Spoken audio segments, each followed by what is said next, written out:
ABC Actu. ABC Actu, c'est l'essentiel de l'information. ABC Actu, c'est la politique, l'économie, le social, la culture, la religion, la science, la technologie, le développement et les divers. ABC Actu, l'essentiel de l'information pour vous, FM Prêt.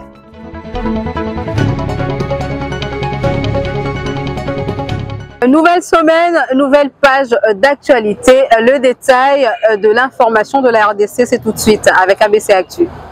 Arrivé à Goma ce lundi, le vice-premier ministre, ministre de la Défense nationale, Jean-Pierre Bemba, a appelé les groupes armés à déposer les armes et à prioriser la vision du chef de l'État qui est la paix. C'est un élément à suivre. Dans ce journal, clôture du 3e congrès eucharistique national à Lubumbashi. Monseigneur Fulgence Moukéba, archevêque métropolitain, a dénoncé l'abîme entre le train de vie insolent de l'oligarchie politique et la misère du peuple qui ne cesse de grandir. C'est à suivre dans ce journal.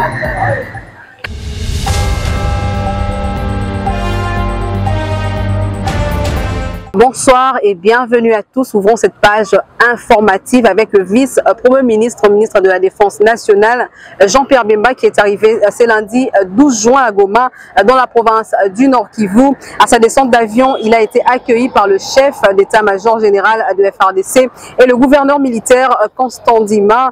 Juste après l'aéroport, le numéro 1 de la Défense s'est rendu au centre conjoint de coordination des opérations pour une réunion stratégique et appelé le groupe armé à terre les armes. Regardez. La chose qui m'anime le plus, c'est de lancer un message d'unité à notre population derrière la vision du chef de l'État, le commandant suprême des forces armées, qui est motivé par la paix, la sécurité dans tout le pays. J'invite vraiment tous les groupes armés dans le pays à déposer les armes et à prioriser la vision du chef de l'État qui est la paix et la sécurité dans le pays. Les institutions du pays, sur les armées principalement, pour l'encadrement de la population, la restauration de la paix et de la sécurité. Merci.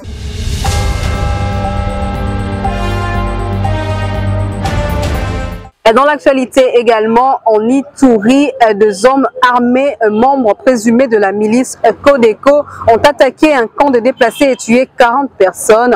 En rapport avec cette attaque, le gouvernement provincial a fait une communication pour dénoncer.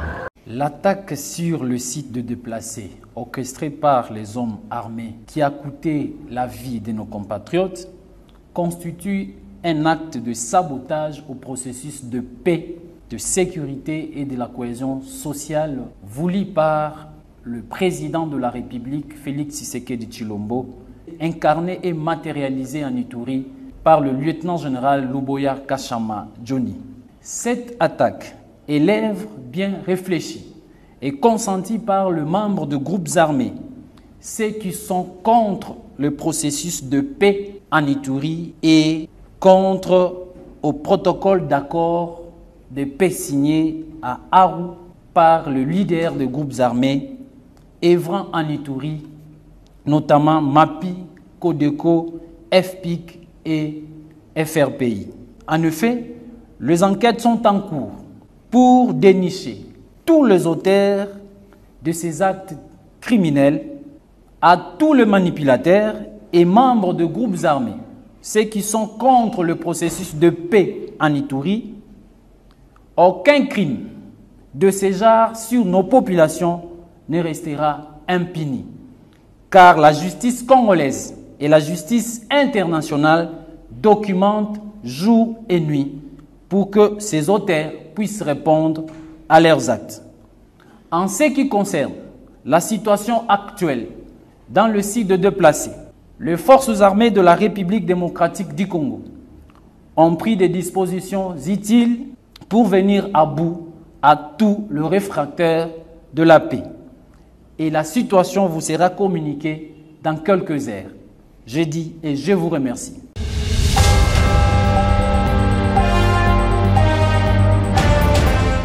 Poursuivons cette page informative avec la génération Onema que dirige Jean-Pierre Kapata, qui intercède pour Ensemble pour la République.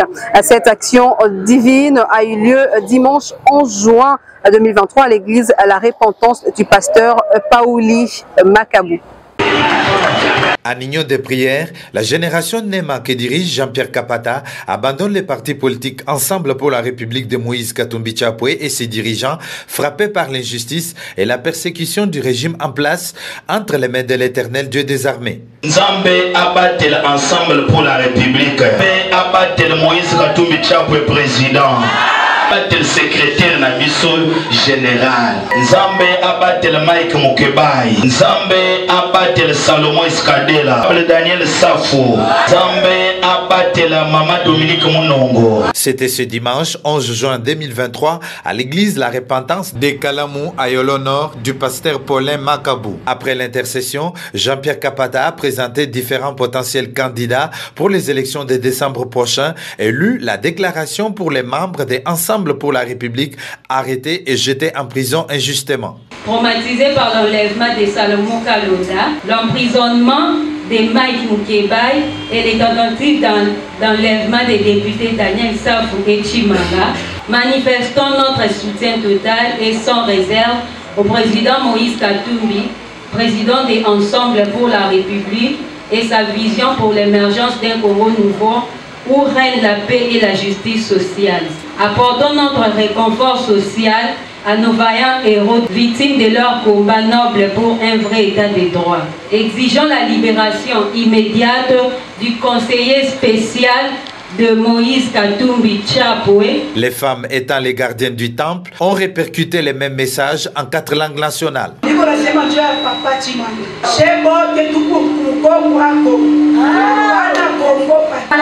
Papa Mike Mukebai, mama ya génération Nema, nanda munyo soketikele na ni marange.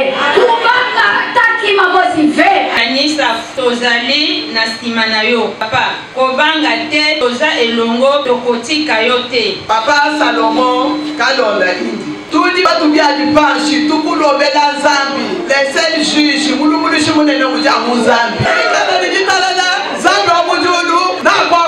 Le numéro 1 de la génération NEMA, qui a entretenu l'assistance sur la marche politique de Moïse Katumbi Chapwe, a donné la motivation de cette action divine orientée en direction des Ensemble pour la République. La justice du monde peut faillir, mais la justice de Dieu est toujours supérieure.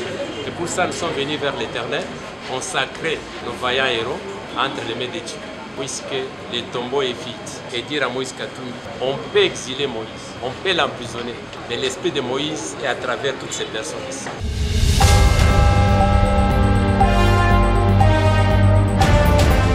Enseignement supérieur et universitaire après la sortie médiatique du professeur David Lugo, président de professeurs de l'université de Kinshasa, qui a dénoncé les affirmations contraires de l'ancien premier ministre Matata Mponyo sur le $2000 que touche un professeur. Antoine Kitombole, ancien président de l'APUKIN, de contredire à son tour son collègue et affirme que c'est sous Matata Mponyo que les enseignants de l'enseignement supérieur et universitaire ont commencé à toucher $2000 américains. On l'écoute. En 2013, les $2000 sont payés intégralement aux professeurs. Ça, à cette époque-là, c'est Matata qui devient Premier ministre. Donc c'est sous Matata que nous avons commencé à recevoir effectivement les $2000. Et cela a continué. Donc moi, par exemple, en tant que professeur ordinaire, j'avais $2200. Ordinaire, j'avais $2200. Donc sous lui, jusqu'à son départ, il a maintenu le taux. Et c'est ce qui a permis à ce qu'il y avait 2 catégories. Il y avait les professeurs bénéficiaires des véhicules et les professeurs non bénéficiaires des véhicules pour lesquels il fallait leur payer des arriérés. Le Premier ministre Matata a payé tous les arriérés des professeurs non bénéficiaires. Et ça a permis même à ceux-là d'avoir des crédits pour acheter des Prado et des Fortunaires. Donc, jusqu'à la fin de son mandat de Premier ministre, on continue à toucher $2000 sans problème. C'est à l'arrivée de Tchibala que la dépréciation a commencé. Et là, nous avons perdu jusqu'à 45%. Et au mois de septembre 2017, on a signé notre accord pour retrouver nos $2000. Non, il n'y a jamais de... Mais sous Matata, tout le monde le sait, non? Le salaire était payé au mois. il n'y avait pas de retard. Donc ce côté-là, donc le prof était le mieux payé. Donc il ne faut pas dire que Matata est parti en nous laissant dans la misère noire, comme je l'ai entendu dire. Non, mais non, Matata est parti en nous laissant nos 2000 $ et en préservant le taux. Moi, je ne vais pas aller dans les autres catégories. Moi, je me contente seulement des professeurs, où j'étais l'acteur numéro 1 qui a mené toute la délégation du début à la fin. Il faut le dire, hein, le Premier ministre Matata, il dirigeait tout le pays. Donc, il ne pouvait pas avoir l'exactitude que... c'est pour cela qu'il a dit 2500, mais c'est tout à fait normal parce qu'il ne pouvait pas avoir l'exactitude. Donc, on nageait 2200. On ne dépassait jamais ce montant-là. Donc, il faut le comprendre. Il n'a pas la maîtrise comme nous. Nous sommes dedans, nous sommes restés dedans. Lui, il a dirigé tout un pays. On ne peut pas lui poser la question, quelle catégorie toucher quoi, quelle catégorie. Mais quand vous êtes professeur, vous essayez d'expliquer clairement. Bon, ce qu'on a touché, moi, par exemple, j'ai 3 100 000. C'est avec autour de 2003, ça vous amène à peu près à 1350 à peu près.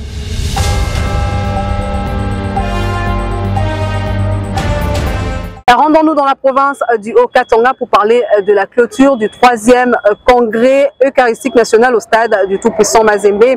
Une belle célébration qui a connu la présence de nombreux fidèles catholiques. La messe a été dite par le cardinal Tagle qui a représenté le pape François. C'est un événement historique qui s'est clôturé au stade Mazembe de la Kamalondo ce dimanche 11 juin 2023. Le Congrès eucharistique national a réuni les évêques et délégations constituées des fidèles, prêtres consacrés et laïcs des 48 diocèses du pays.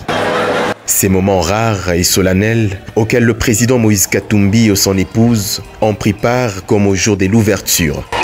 Le représentant du pape François, le cardinal Louis Antonio, célébrant principal, a centré son message sur le thème du congrès, tout en mettant l'accent sur l'essence de la souffrance des enfants d'Israël. Plus de 2000 enfants ont reçu la première communion et les couples qui ont fait plus de 50 ans de vie commune sans interruption ont été bénis et félicités par ces représentants du pape. Le Haut-Katanga, province qui a accueilli les 48 diocèses de la RDC, l'archevêque métropolitain de Lubumbashi, Fulgence Muteba Mugalu, a remercié le couple Katumbi d'avoir disposé gratuitement le stade Mazembe.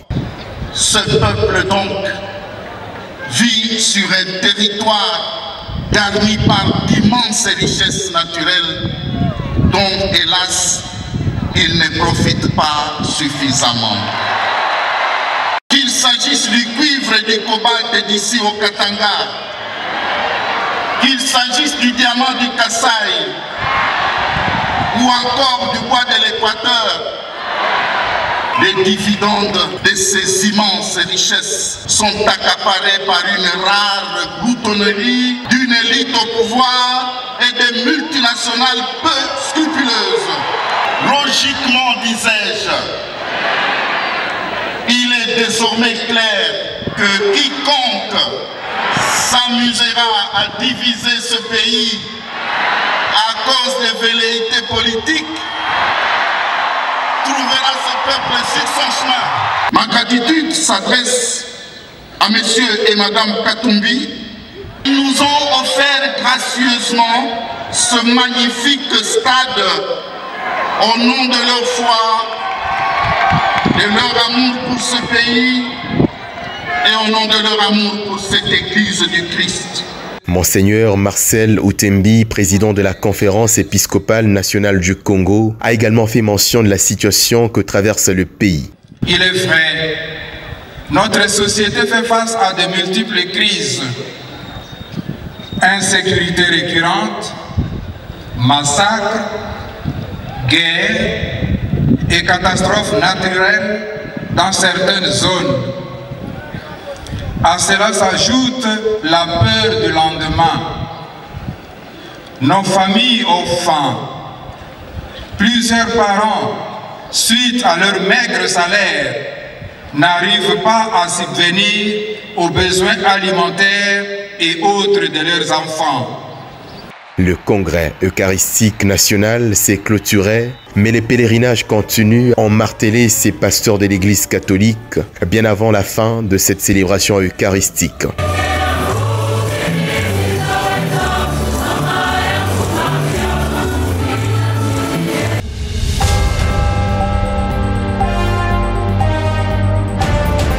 Restons toujours dans cette partie du pays pour parler cette fois-ci d'une banque à capitaux tanzaniens qui ouvrira ses portes à Lubumbashi fin juin 2023 pour faciliter les différentes transactions et échanges commerciaux entre la RDC et la Tanzanie.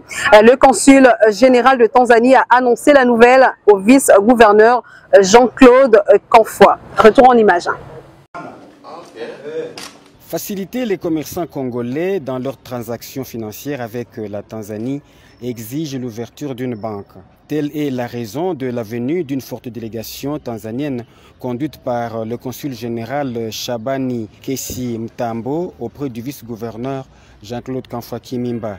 La CRDB, une banque à capitaux tanzanienne, sera opérationnelle d'ici fin juin à Lubumbashi. Le consul général le confirme. Tunakuja kufungua benki kubwa ya Tanzania hapa Lubumbashi, hapo Hypnos. Ndio tunafungua. Kwa hiyo tumekuja kujitambulisha na kueleza nia yetu, na inafunguliwa mwisho wa mwezi huu wa 6. Nimekuja hapa na mwenyekiti wa bodi ya CRDB ambayo ndio benki kubwa ya Tanzania. Ajibu yake ni nzuri, ametukaribisha vizuri sana. Ni kwamba itasaidia sana hasa wafanyabiashara wa Kongo, kwa sababu wafanyabiashara wengi wa Kongo wanatumia bandari ya Tanzania. Sasa kupeleka pesa Tanzania inakuwa kidogo tabu. Sasa tumekuja kufungua hii benki, itarahisisha sana kulipa malipo ya benki kupeleka Tanzania na kufanya biashara. Kwa hiyo hasa wafanyabiashara wa Kongo watafaidika sana na ujio wa benki yetu ya CRDB. Le Haut-Katanga, province de Jacques Kiabula-Katoué, a une potentialité économique énorme et ne cesse d'attirer les investisseurs dans tous les secteurs.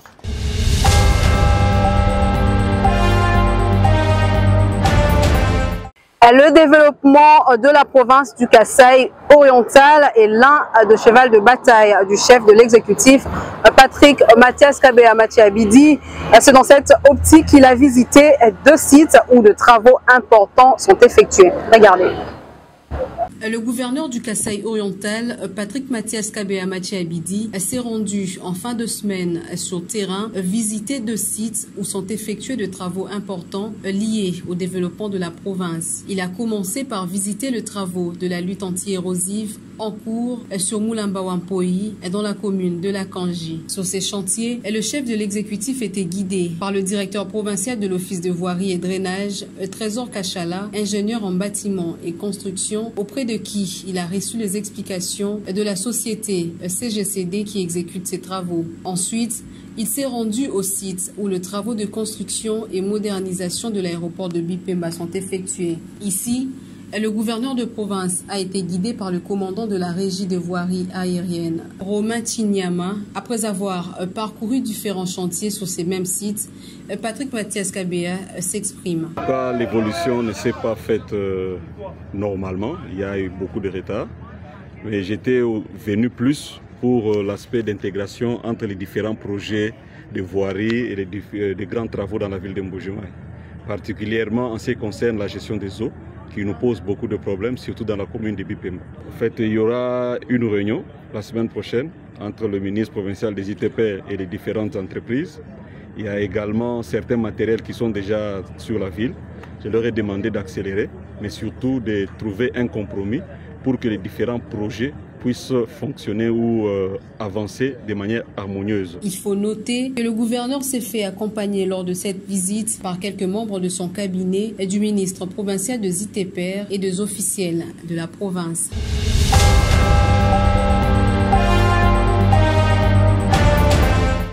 Parlons santé avant de chuter avec cette page informative. Lancement de travaux de la commission interministérielle sur l'harmonisation de l'enveloppe salariale et l'alignement à la prime de risque de professionnels de santé et de services publics de l'État. Le banc syndical émet le souhait de voir se concrétiser les accords. Le travaux de la commission chargée de l'harmonisation de l'enveloppe salariale et de l'alignement à la prime des risques de médecins, infirmiers, administratifs et autres professionnels des santé de services publics de l'État ont été lancés samedi dernier à l'INPS par le ministre de la Santé publique, Hygiène et Prévention, le Dr Samuel Roger Kamba. Dans son allocution, le ministre de la Santé a signifié aux syndicalistes et autres invités que c'est sous l'impulsion du chef de l'État, Félix-Antoine Tshisekedi, que le gouvernement Samalou Kondé s'est résolument engagé à améliorer les sociales de travailleurs à travers un dialogue permanent avec le représentant de bancs syndicaux de tous les secteurs et en particulier celui de la santé. Hommage au président de la République, chef de l'État, qui nous a donné ce mandat de parler au nom du gouvernement. Nous avons recensé toutes les revendications du banc syndical et nous les avons inscrites dans notre plan d'action opérationnel pour 2023. Il faut que ces revendications se réalisent avec le concours de nous tous. Cependant, vous et nous savions très bien que le secteur de la santé est un secteur clé de la vision de changement prônée par le président de la République, chef de l'État, son Excellence Félix-Antoine Tshisekedi Tshilombo, notamment à travers l'ambitieux programme de la couverture santé universelle. Et le docteur Samuel Roger Kamba a également indiqué que son ministère a déjà recensé toutes les revendications du banc syndical et toutes ont été inscrites dans le plan d'action opérationnel 2023 pour le réaliser avec les concours de tous. Il s'est dit par contre préoccupé par les niveaux salariales actuellement bas dans les secteurs de santé et promet d'y travailler en conséquence afin d'améliorer sensiblement l'enveloppe salariale car elle sert de base des calculs à la pension de retraite. Et plus le salaire est élevé, mieux sera le traitement de l'agent une fois mis à la retraite pour assurer ses vieux jours. Et de son côté, les bancs syndicales qui étaient prêts d'aller en grève croient maintenant aimer le souhait de voir se concrétiser régulièrement selon le terme convenu dans les accords et les avenants signés entre le gouvernement et les différents syndicats du secteur de la santé. Aujourd'hui, le gouvernement a répondu favorablement tout en organisant ce cadre. Nous allons croire que les choses vont évoluer très bien, raison pour laquelle nous demandons aux agents et cadres du secteur santé d'être apaisés, de croire aux résultats qui sortiront de ces assises. Nous sommes rassurés que nous allons produire les résultats attendus par le travailleur. Ils appellent les agents et cadres du secteur de la santé d'être apaisés, de croire aux résultats qui sortiront de ces assises.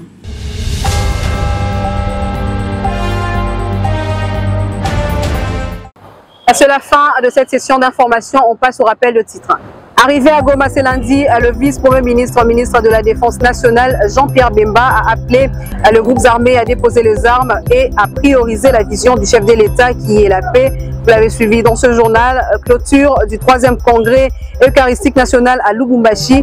Monseigneur Fulgence Mouteba, archevêque métropolitain, a dénoncé l'abîme entre le train de vie insolent de l'oligarchie politique et la misère du peuple qui ne cesse de grandir. Vous l'avez également suivi dans ce journal.